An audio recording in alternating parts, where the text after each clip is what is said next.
try out 3 on our own. So this would be our warm-up. Let's go and take a look at our next part. Cool. So this here is what we call a Newton's cradle. And this is designed to show us Newton's third law, right? For every action, there's an equal and opposite reaction. So when these balls on the end hit over here, this flies off, and then this repeats.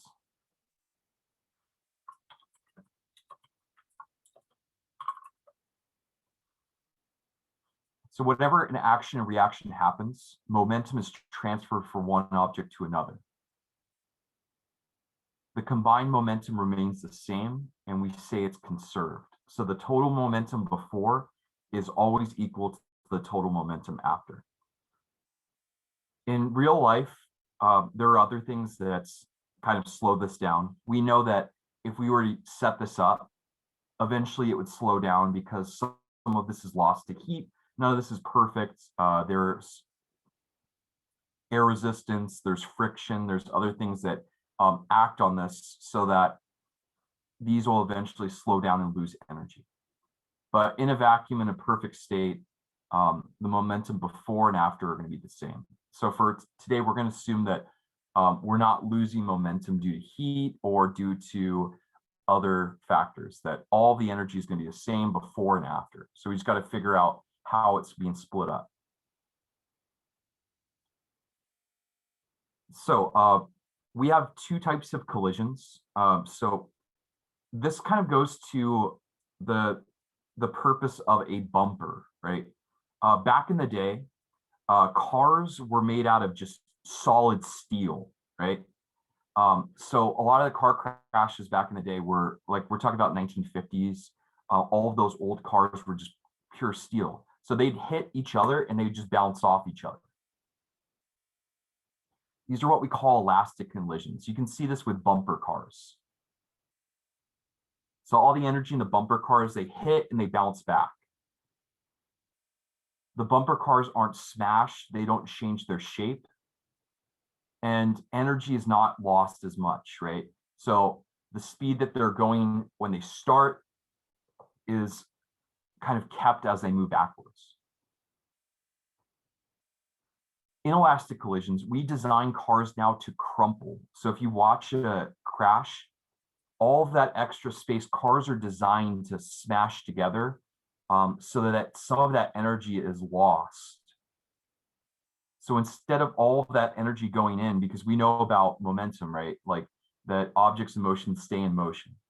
So the idea is you want the car crash to happen as slowly as possible so that you can come to a stop less quickly. And we'll talk about impulse a little bit later. We're kind of getting ahead of ourselves. But the main idea behind this is an inelastic collision. These objects are crushed, they stick together, they change shape. So we lose energy because some of that energy is being lost by, like, these, when you smash 2 things together, they get hot, they get stuck together. Some of these shards flying off, all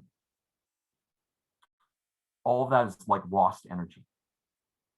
So we're going to look at these 2 types of collisions today. So one thing to note, we're going to see some examples as well. If it changes shape or gets stuck together, it's what we call inelastic. If they bounce off each other or they don't change their shape, this is what we call an elastic collision. And the term elastic, if we think of what elastic bands are, they're rubber bands, right? So that kind of helps us understand it's springy. So for elastic collisions, one of the best examples is pool. If you watch someone that's really good at pool, they can do something really awesome where they can hit the cue ball and they can get it to stop by hitting another ball. So one of the strategies is you don't want to get the cue ball into the pockets. So sometimes you want to just have the cue ball stop, like we see here, right? Because if it would keep traveling forward, this would be what we call scratch, right? And you would lose your turn. And potentially, if you're playing at the big leagues, you scratch, you're done. they're going to clear the table. So the idea with this is all of the energy from this cue ball has been transferred into the 14 ball. So all the momentum, all of that energy from movement, right, has been transferred. So we have an object that stops, gets hit and starts moving, and then all of that energy has been lost or transferred over, so that it now stops. So this is what we call an elastic collision. It's where objects strike each other and no deformation or change in shape happens. Kinetic energy and momentum is conserved. So this is a good example here. So we're gonna kind of use this equation to do some calculations. So notice we have we have M1, M2, V1, V2. These just refer to the two objects. So whatever object we want to call one, in this case, it will be the cue ball, we'll call one, and two would be the ball that we're hitting. We write it twice because we're showing before and after. So literally this equation just says that what's the sum of before is going to be equal to the sum after. So this equal sign kind of splits the before and after. So the way that we're going to set up our problems today, there's a lot of different ways to do this. So if you look at other tutorials, they may label things differently. The way we're setting up today is just to really have us understand this before and after relationship. So our goal for today is to go through 2 examples and then have you guys try a couple on your own. So let's look at an example of an elastic collision. So here we have a bunch of information that's given to us. If you're reading through this, remember, meters per second is velocity, kilograms is our mass. So without looking at any of the situation, let's just look at what they give us. Velocity, mass, mass. So we have one velocity and 2 masses. So if we look back at our equation, we have one velocity and 2 masses. So we're missing something else up there. So we're going to have to kind of pay attention to what's going on in this case. All right. So here they tell us a ball is moving at 5 meters per second with a mass of 3 kilograms. And it strikes a second ball with a mass of 4 kilograms that is sitting motionless. So we're going to look at that first scenario, right? Before they get hit, we're going to set that up. So we have a ball that's moving and it hits a ball that is that's standing still. So for our problems today, we're going to split this up. So let's just kind of look at it this way. We have some ball that is moving. So we're going to put some velocity here, and it's going to hit another ball that is staying still.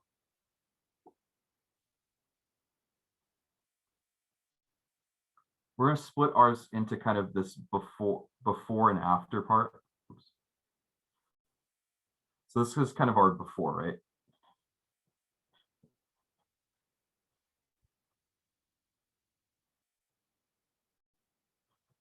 So what we want to do is we want to label what's going on for these balls. We're going to call the ball that's moving here. This is 1. So we'll just call this mass 1 and velocity 1.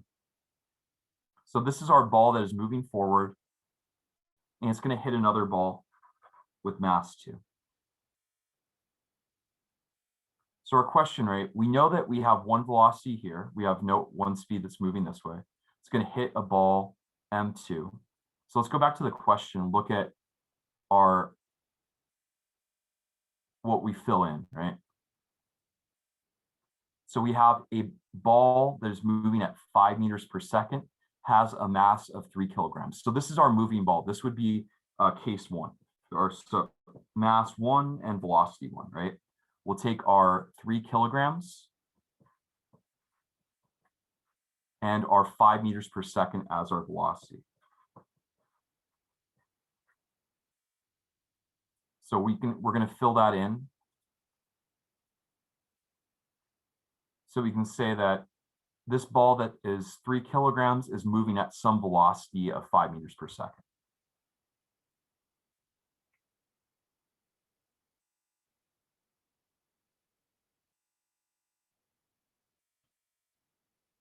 So for here, we need to know mass 2 and velocity 2. So we're getting this information from this. We know that we're just saying that 1 is the moving ball and 2 is the other one. So let's look at the case for the other one. We want to try to find a mass and a velocity. So we're looking at our second ball. The second ball, they say the mass is 4.0 kilograms. So we can write that down. And it is sitting motionless. So this is the key here, right? If we have this term sitting motionless, what does that mean about our velocity? What would the velocity be equal to if it's motionless?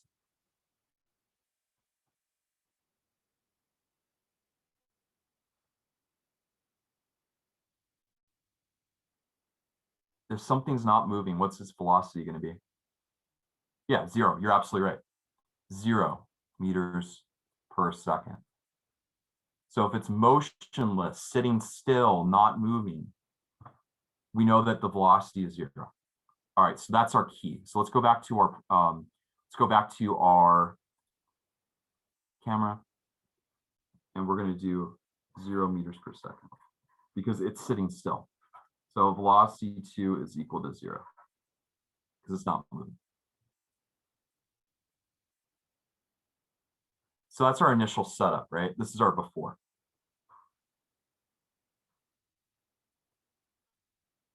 So let's read and see what happens after the ball hits the other ball.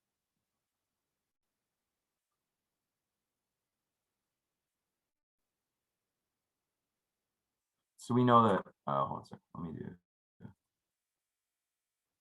Yeah, okay. Here we know that they say, what is the velocity of the second ball if the first ball stops immediately after the collision?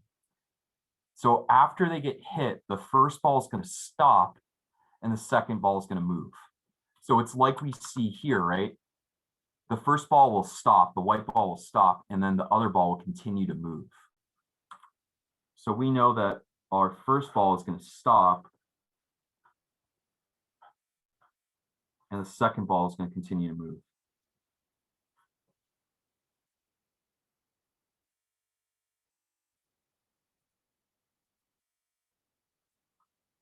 So the first one's going to stop. So we know the velocity for the first one's going to be 0. And our second one's going to move with some new velocity, which is v2. These balls themselves, they have not changed, right?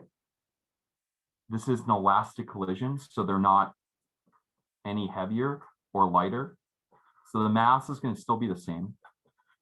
But now we have velocity 1 is going to be on this side, 0 meters per second. And our mass 2 is going to be the same. But velocity 2 is going to be unknown. We don't know what that is. The question asks, what's going to be the velocity of this final ball?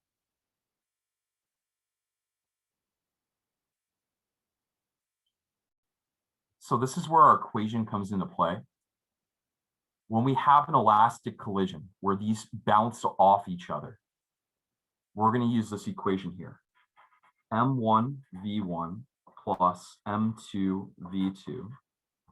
This is the total momentum before is equal to M1 V1 plus M2 V2. So this is the total momentum after. Because remember, mass times velocity is momentum. So for here, we just plug it in. For the sake of doing this, we know that our answer is going to be velocity, so it's going to be meters per second. So I'm just going to put in the numbers and we'll throw the unit on at the end. So let's just plug it in. We know mass 1 of V1, so it should be 3 times 5 plus mass 2, which is 4, times our V2, which is 0. And we know that 3.0 is the same as 3, right? It's not going to change the value. So here it's going to be 3 times r0 plus our mass 2, which is 4 times v2. So what we're going to see is if something is not moving, it doesn't have any momentum. So we'll see here that 4 times 0 is going to cancel out. So the second ball here has no momentum at all. Mass times velocity is 0 plus 4 v2. And then here it's just going to be algebra solving for it. We'll combine our terms. 0 plus this doesn't change it. So we get 4 v2, and then we'll just divide. So this will go away. So we get v2 is going to be equal to 15 divided by 4. So 15 can't go into 4, but 12 can, so that would be 3. And then we're left with 3/4, which is 0.7. Or we could just divide it out. So 15 divided by 3. Sorry, 15 divided by 4. We should get 3.75. And our units would be meters per second because it's velocity. So that's it.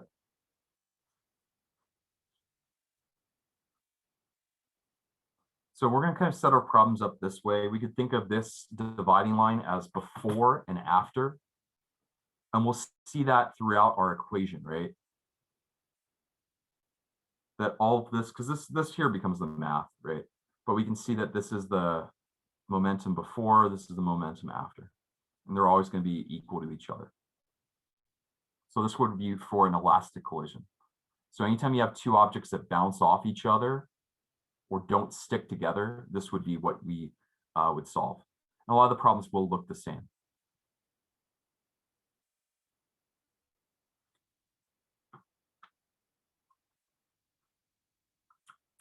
So I'll give you guys a minute to get this down, and then we'll move on to the next one. So there are 2 types of problems for today. This is going to be one of those 2 types.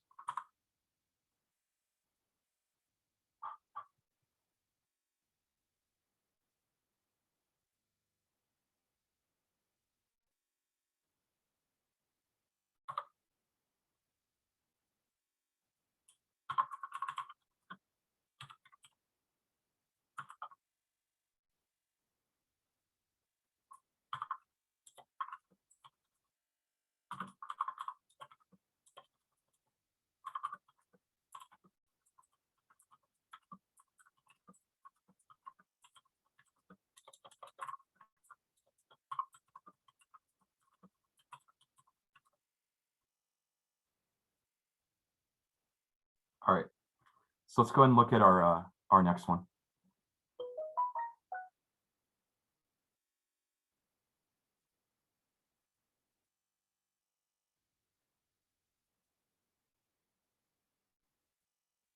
Okay, so let me pull. Oops.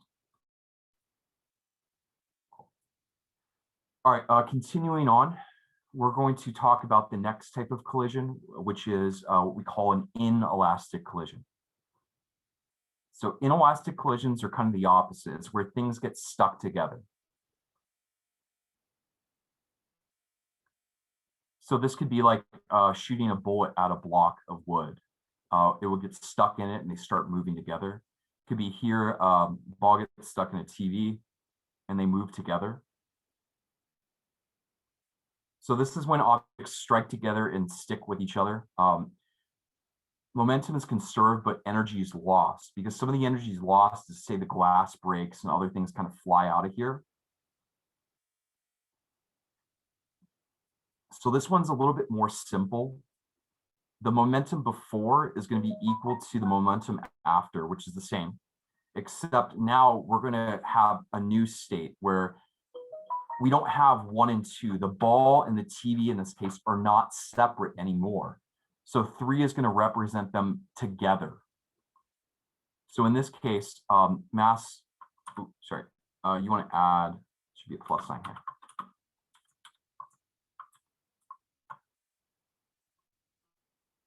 So let's, yeah, you guys want to fix this. Mass 3 is going to be equal to mass 1 plus mass 2. So we're going to add together the masses. And we'll see this when we do an example. So the idea is things are going to get stuck together and then they're going to move as one. So there's only going to be one velocity because there's only one combined object. Sorry, let me word.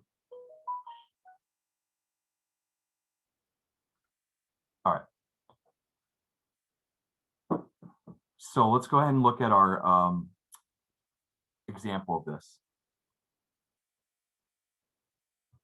So this is a silly one. So we have a grandma that's skating.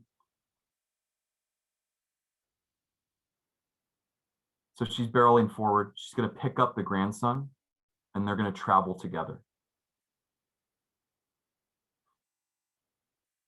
So what I want you guys to do is I want you to kind of think about this, right? What do we expect to happen for this? Once she picks up the grandson and they start moving together, how do we expect the velocity to change? So if the velocity is 6 meters per second when she's kind of moving on her own, after she picks him up, we should see that the velocity is going to slow down, right? Because we have a heavier object traveling together. It's like if two things banging together, they're going to move a lot slower as a whole. Because effectively, we've just increased kind of the mass of the two of them together.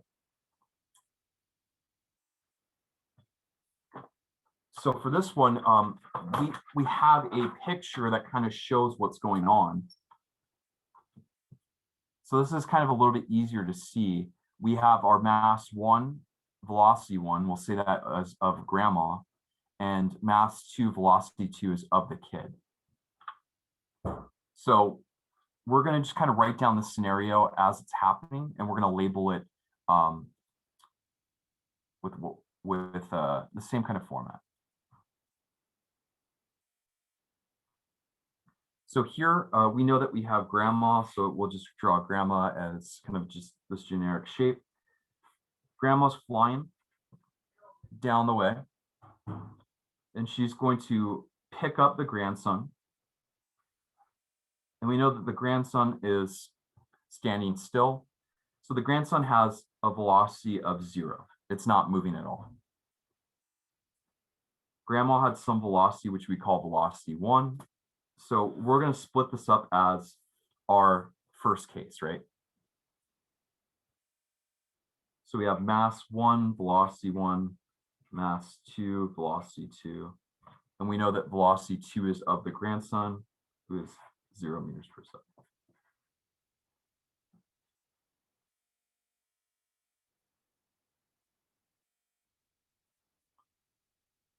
So let's go back and look at the masses. Grandma is twice as massive as the boy. So grandma has a mass of 80 kilograms and the boy is 40 kilograms. And grandma's traveling with 60 meters per second as the speed. So that's our before. Our question asks, what's the final velocity? So we're looking for the final velocity. So let's go back to the paper and see our situation, right? This is kind of all of our information.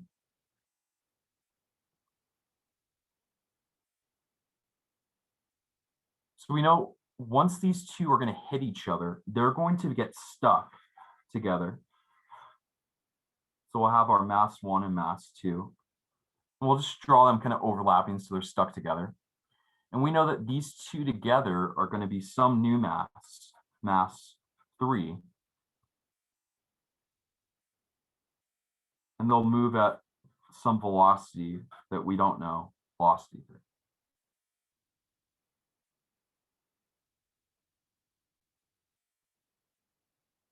So when we're solving for this, mass 3 is going to be both of them together. So mass 1 and mass 2 combined to make the third.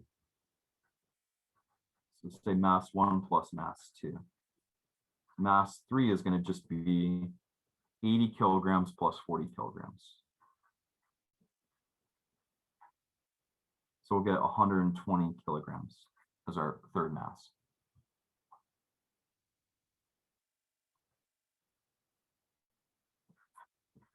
For velocity 3, we don't know how fast they're traveling. That's what they're asking us to find.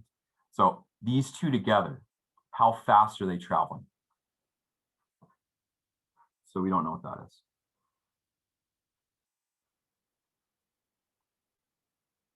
Remember, this is our before. This is our after. So this is kind of the dividing line. This is our before part. This is our after. So we can set our equal sign here. So let's use our equation for an inelastic collision, one where they stick together. It's going to be the two momentums. So momentum of Granny plus the momentum of the kid equals their combined momentum, which we're going to call momentum 3. So mass 3 times velocity 3. So from here, it just becomes math. The physics is done, it just becomes math to get your answer. So let's just plug in and solve.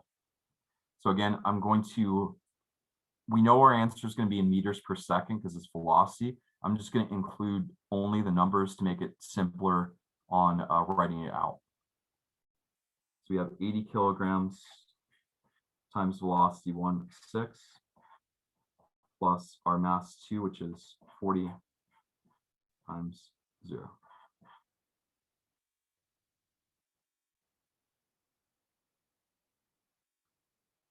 This one here, we know that mass 3 is 120 kilograms times our velocity 3.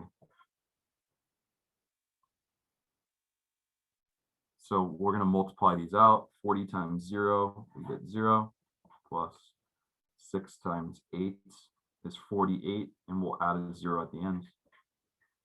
So we should get 480.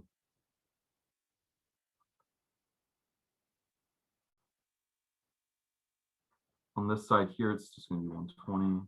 I don't need a kilogram. I'm just going to put it as 120. This is going to add up to just 480 for 120. Then from here, it just becomes pretty simple.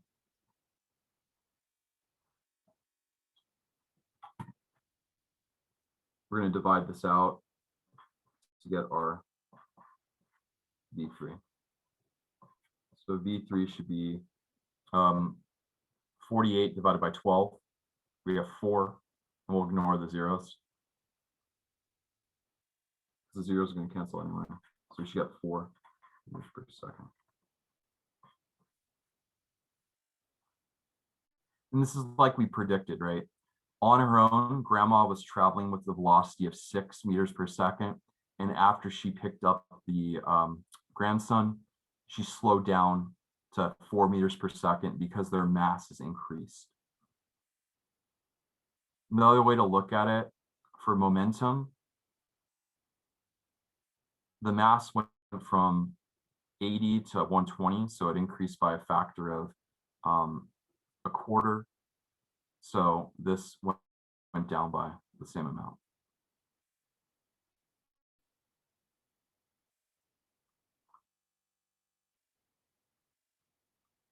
Awesome.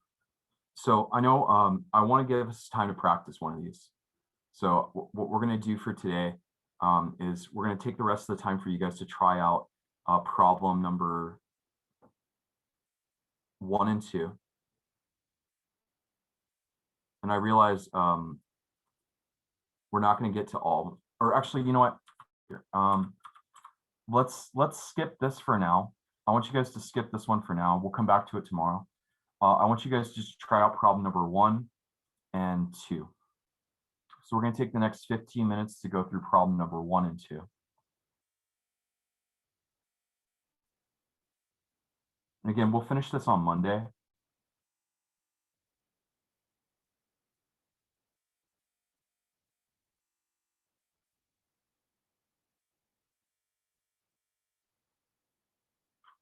But I want you guys to have a chance to practice this before before the end of the period.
Yeah, for problem number 1, we're definitely going to use the first equation.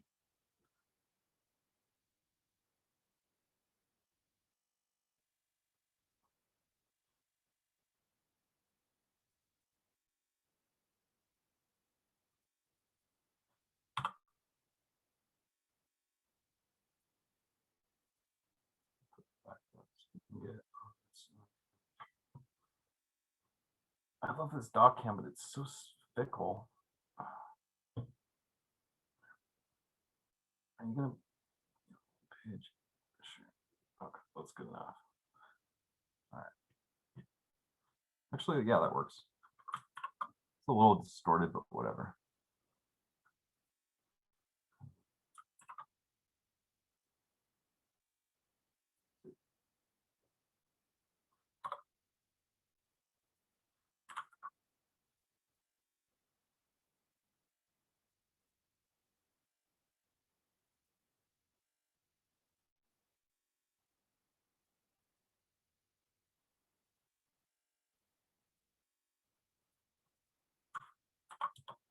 And if you guys need the notes, I dropped them in the chat. So I am going to put the solutions for these as well as the video of the lecture today, so that you have some examples of us working through these.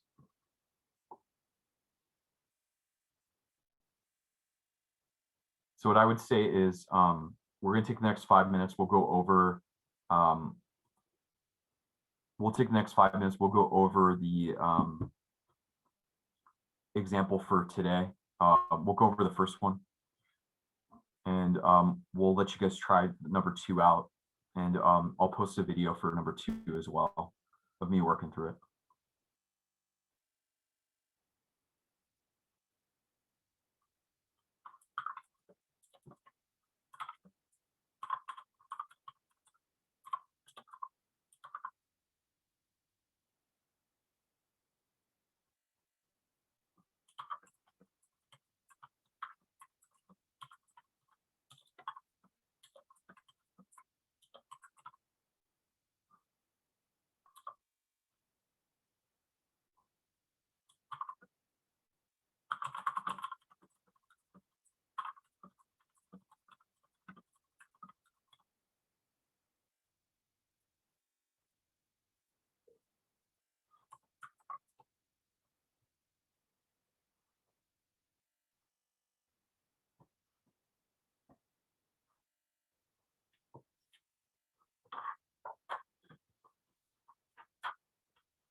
So we'll take a few more minutes and we'll go over first problem.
Yeah, so let's take the time to go over question number one.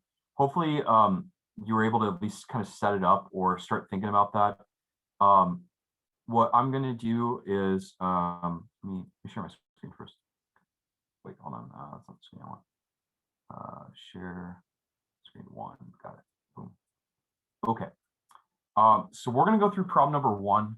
What I'd like you to do is try problem number two tonight. I am going to post a video of me going through this, so it'll be at the end of our lecture for today. So you can just kind of fast forward to the end to see the solution for problem number two. So let's go ahead and go through number one together, and we will get you going. Sweet. So for problem number one, we have a billiard ball with a mass of 1.5 kilograms is moving at this speed, and it strikes a second ball with this mass that is motionless. So we have one ball with a certain mass and speed, and the second ball has a mass but no velocity. So our setup for this, M1 has velocity, M2 is still. We'll write out what we know. Our mass for one is, we'll say one is the moving ball, 1.5 kilograms. And the mass velocity for one is 25 meters per second. Our mass two here is going to be the other ball. And we know that it's motionless, so that it has no velocity. So our initial setup should look like this.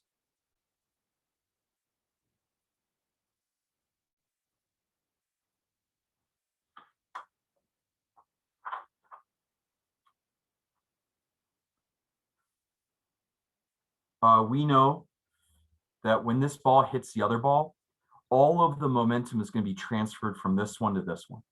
So this ball is going to stop dead, and this is going to start moving. So we know that our mass one is going to stop. So we know that it's going to stop, it's not going to move. And this ball two is going to move with some velocity v2. So we know the mass doesn't change. So 1.5 kilograms is still 1.5 kilograms. The 2.3 is still going to be 2.3. But now the velocity is going to change, right? V1 should be 0. And velocity 2, we don't know what it is. That's what we're trying to solve for. So that's our setup. So let's plug it in. M1 V1 plus M2 V2. So momentum for ball 1 plus momentum of ball 2 is going to be equal to the same thing afterwards.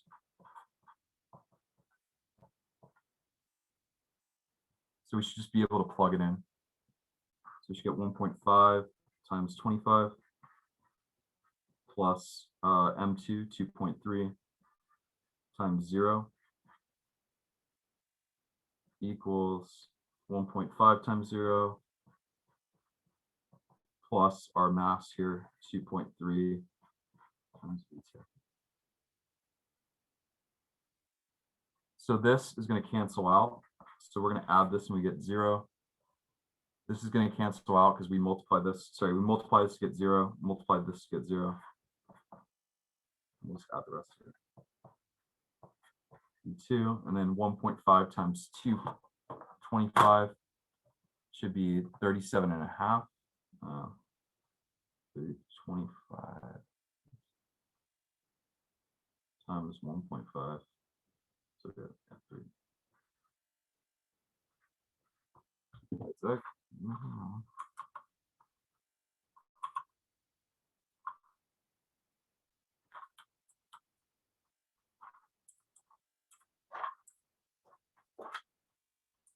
Say we should get our final velocity here. We should get 37.5 equals 2.3 v2 to divide. So we have 37.5 divided by 2.3. we should get a velocity of 16.30 meters per second. And that's it.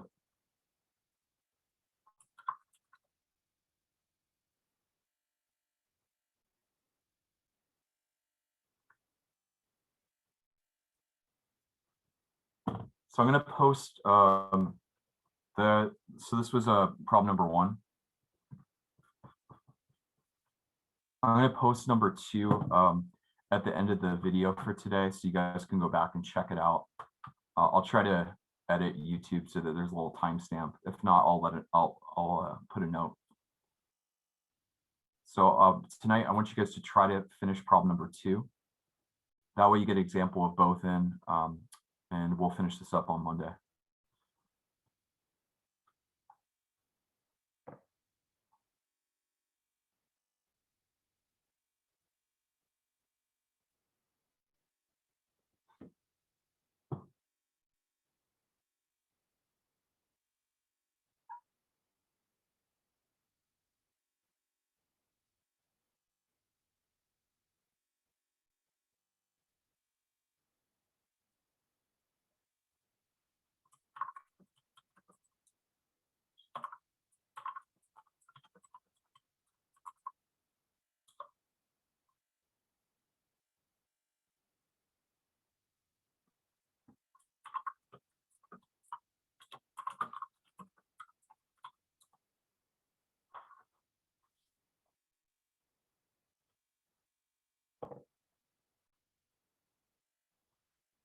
Awesome.